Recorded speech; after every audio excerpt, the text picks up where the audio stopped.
جتنی بیوی کو محسوس ہو رہی تھی۔ امام جعفر صادق علیہ السلام فرماتے ہیں تاریخ میں جتنا 5 لوگ روئے ہیں نا کوئی نہیں رو سکتا، جتنا 5 لوگ روئے ہیں کوئی نہیں رو سکتا۔ پوچھا مولا کون؟ کا پہلے جناب آدم جب جنت سے نکال دیے گئے زمین پہ آئے تو 40 برس روتے رہے اور بہت شدت سے روتے تھے۔ کہ مولا دوسرے کون؟ کہا جناب یعقوب، نبی یعقوب علیہ السلام جب بیٹے سے جدا ہوئے نا، 12 بیٹے تھے جناب یعقوب کے، ایک جناب یوسف آنکھوں سے دور ہوئے تھے، دور ہوئے تھے تو انہوں نے رو رو کے آنکھیں گنوا دی تھی۔ وَبْيَضَّتْ عَيْنَاهُ مِنَ الْحُزْنِ، قرآن کہتا ہے کہ ان کی آنکھیں سفید ہو گئی تھیں، کیا کہہ کہ ہائے میرا یوسف کہاں ہے؟ اب سمجھ میں آ رہا ہے امام سجاد کا رونا۔ مولا نے خود فرمایا یعقوب کا ایک یوسف مارا گیا تھا، وہ آنکھیں گوا بیٹھے رو رو کے، کہا میرے ایک دن میں 18 یوسف مارے گئے۔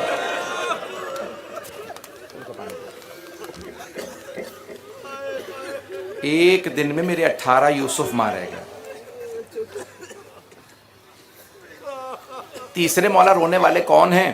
چھٹے امام فرماتے ہیں جناب یوسف جب جیل چلے گئے نا، زندان گئے تو زندان میں دن رات روتے رہتے تھے، یہاں تک کہ قیدیوں نے کہا دروغہ زندان سے یوسف سے کہا کرو یا دن میں رویا کرے یا رات میں رویا کرے، یوسف دن رات روتے رہتے ہیں۔ کہ مولا کتنے برس روئے؟ کہ 7 برس یا 21 برس، 21 برس گریا کیا جناب یوسف نے۔ کہ مولا چوتھی اور 5ویں کون ہیں؟ تو مولا رونے لگے، کہا چوتھی میری دادی زہرا ہے، کہا اور 5ویں میرے دادا زین العابدین ہیں، جو بنا بر روایت 35 برس بنا بر روایت 40 برس روتے رہے۔ اب سارے مجمع جانتا ہوں میری طرف متوجہ ہے، جناب آدم 40 برس روئے، جناب یعقوب 35 برس روئے، جناب یوسف 21 برس روئے، جناب امام زین العابدین امام سجاد 35 یا 40 برس روئے۔ مولا آپ نے کہا سب سے زیادہ رونے والوں میں ایک آپ کی دادی ہیں، مولا بتائیے کتنے عرصے روئیں؟ تو مولا نے کہا چند مہینے۔ لیکن مولا آپ نے کہا دنیا میں سب سے زیادہ رونے والوں میں آپ کی دادی۔ مولا وہ اتنے برس روتے رہے، یہ تو چند مہینے روئی ہیں۔ تو اب جانتے ہیں کیا جواب ہوگا صادق اہل محمد کا؟ مولا نے کہا میری دادی کے رونے کی مدت کو نہ دیکھ، شدت کو دیکھ۔ اس شدت سے روتی تھی میری دادی کہ مدینے والے کہتے تھے علی زہرا سے کہو یا دن میں رویا کریں یا رات میں۔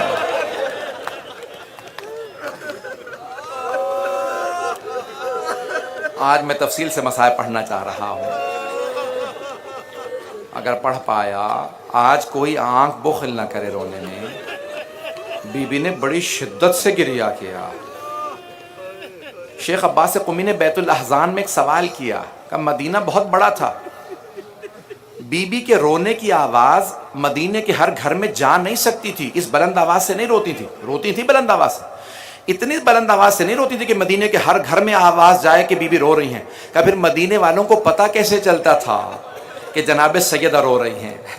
شیخ عباس قمی کہتے ہیں جب جناب سیدہ روتی تھی نا تو مدینے میں زلزلہ سا آتا تھا، مدینے کے ہر گھر میں رہنے والا سمجھ جاتا تھا سیدہ رو رہی ہیں۔ بھئی یہ زلزلہ سا کیوں آتا تھا جانتے ہیں؟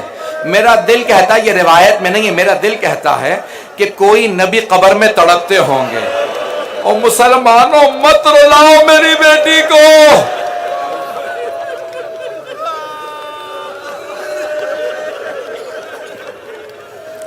اجرکم اللہ، اجرکم اللہ۔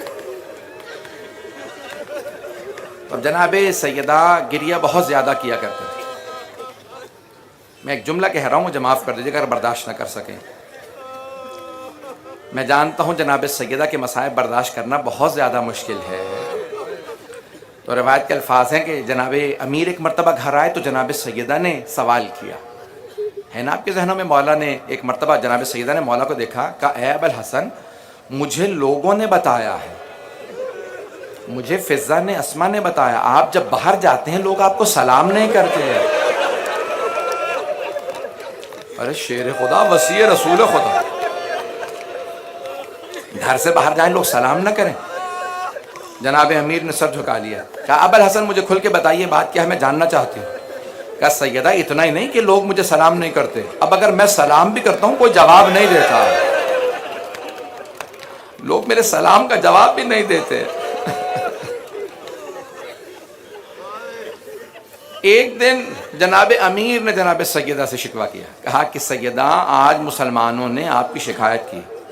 جناب سیدہ سے برداشت نہیں ہوا, کہ اے ابو الحسن میری شکایت کی ہے؟ کہا ہاں. مسلمانوں نے, ہاں کیا شکایت؟ کہا کہ مسلمان کہتے ہیں یا علی زہرا سے کہو یا دن میں رویا کریں یا رات میں رویا کریں. کہا کہ ٹھیک ہے, مدینے والوں کو میرا رونا برداشت نہیں, میں مدینے سے باہر جا کے رو لوں گا. بعض علماء نے لکھا کہ ایک مرتبہ بی بی جناب امام حسن حسین سے کہا بیٹوں مجھے لے جاؤ میرے چچا حمزہ کی قبر پہ, وہ سید الشہداء ہیں. بی بی نے اپنے ہاتھ سے اپنی چچا کی قبر کی تعمیر کی. شاید سمجھا رہی ہیں او مسلمانوں اگر کوئی سید الشہداء ہو اس کے لاشے کو 3 دن دھوپ میں نہ پڑا رہنے دینا, لاشا دفنا دینا, کہیں حسین کا لاشا پڑا نہ رہے دھوپ میں. ایک دن بی بی گئیں مدینے سے باہر رویا کرتی تھی, ایک درخت کے سائے میں بیٹھ کے, آخری جملے سن لیجئے بس بھائی, رونا اپنے اپنے نصیب کا ہے, زیادہ نہیں پڑھوں گا, 2-4 منٹ 5 منٹ بس. مدینے سے باہر گئیں, ایک درخت کے سائے میں روتی تھی, ہر روز جایا کرتی اس درخت کے سائے میں بیٹھ جاتی روتی. ایک دن گھر واپس آئیں تو بہت زیادہ رو رہی تھی. مولا نے پوچھا سیدہ کیا بات ہے؟ یہ ابنت رسول اللہ اے دختر رسالت کیا بات ہے, اتنا کیوں رو رہے ہیں؟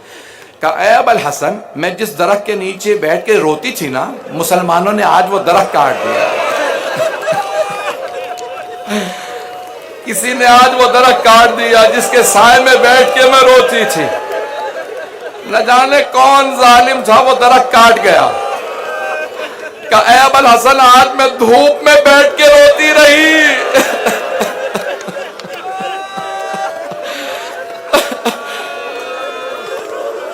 کہ آج میں دھوپ میں بیٹھ کے رو کے آئی ہوں. جناب امیر کی غیرت نے گوارا نہیں کیا, کہا اے سیدہ کل میں آپ کے لیے ایک چبوترا بنا دوں گا. مولا نے اپنے ہاتھ سے ایک مٹی کا بیت الحزن بنایا, کہا اب اس کے سائے میں بیٹھ کے رو لیا کیجئے.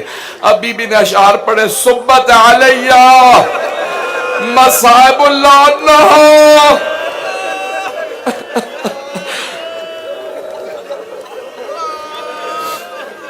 بابا آپ کے بعد اتنے مصائب آئے ہیں مجھ پہ, اگر دنوں پہ آتے تو کالی رات میں بدل جاتے, اگر پہاڑوں پہ آتے تو وہ ریزہ ریزہ ہو جاتے.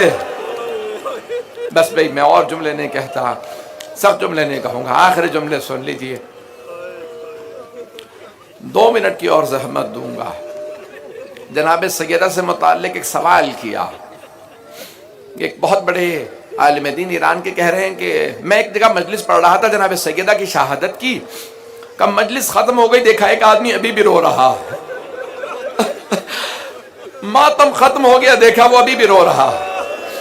کا تبرک لگا دیا گیا, دیکھا یہ ابھی بھی رو رہا ہے. میں خود گیا اس کے پاس, کیا بات ہے ابھی تک رو رہے ہو, مصائب کے کون سے جملے نے تمہیں اتنا رلایا؟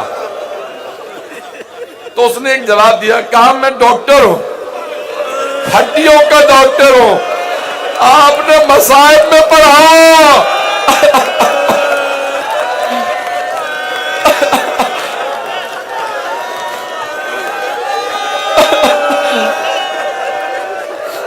میں کچھ نہیں پڑھتا, بہت برداشت نہیں کر رہے, نہیں کہوں گا اور کچھ. وہ عالم دین کہتے ہیں کہ اس ڈاکٹر نے کہا آغا میری طرف دیکھیے گا, سارے مجمع کی توجہ میری طرف. کہا آغا میں ہڈیوں کا ڈاکٹر ہوں, جب ہڈی ٹوٹ جائے نا جتنی دفعہ ہلاؤ اتنی دفعہ درد ہوتا, لیکن اگر پسلی ٹوٹ جائے تو جب تک سانس لیتے رہو درد ہوتا رہتا ہے.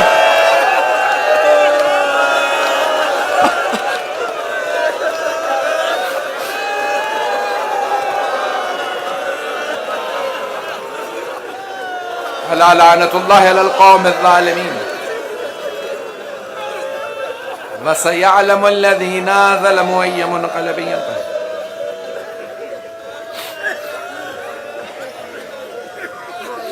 میں نے پورے مصائب نہیں پڑھے، میں نے چھوڑ دیے. اب نہ مجھ سے پڑھا جا رہا تھا، نہ آپ سے برداشت ہو رہا تھا.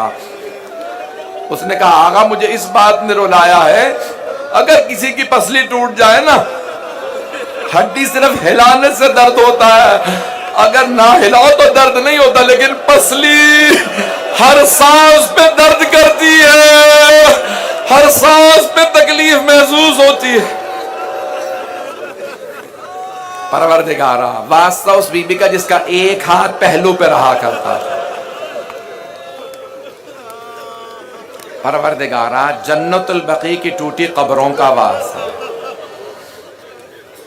پروردگارا ہم سب کو جنت البقیع دوبارہ تعمیر ہوتا دیکھنا نصیب فرما. پروردگارا دشمنان اہل بیت کو نیست و نابود فرما، مؤمنین کی حفاظت فرما، حاضرین مجلس کی تمام حاجات قبول فرما، صاحب الزمان کے ظہور میں تعجیل فرما. پروردگارہ ہمارے مقامات مقدسہ کی حفاظت فرما. پروردگارہ جو ہاتھ بلند ہیں کسی کو رد نہ فرما. ایک آخری واسطہ دوں آپ سے، پروردگارہ جب کوئی بیمار ہونا اس سے بستر نہیں لوٹا جاتا. پروردگارہ شام غریبہ کے اس بیمار کا واسطہ جن سے بستر لوٹ لیا گیا تھا، ہمارے تمام مریضوں کو صحت کاملہ عاجلہ عنایت فرما. ہمارے تمام بزرگوں کو صحت و سلامتی کے ساتھ لمبی زندگی عنایت فرما. ہماری مستورات کے پردے کی حفاظت فرما. پروردگارہ جتنے بھی ہمارے نوجوان بچے بچیوں نے امتحان دے رکھے ان کو ان کے امتحانوں میں کامیاب فرما. پروردگارہ جو ہاتھ بلند ہیں کسی کو رد نہ فرما. پروردگارہ تجھے واسطہ جناب سیدہ کی عظمتوں کا یہ مجالس اپنی بارگاہ میں قبول و منظور فرما. ربنا تقبل منا انك انت السميع العليم بحق محمد وآلہ الطیبین الطاہرین المعصومین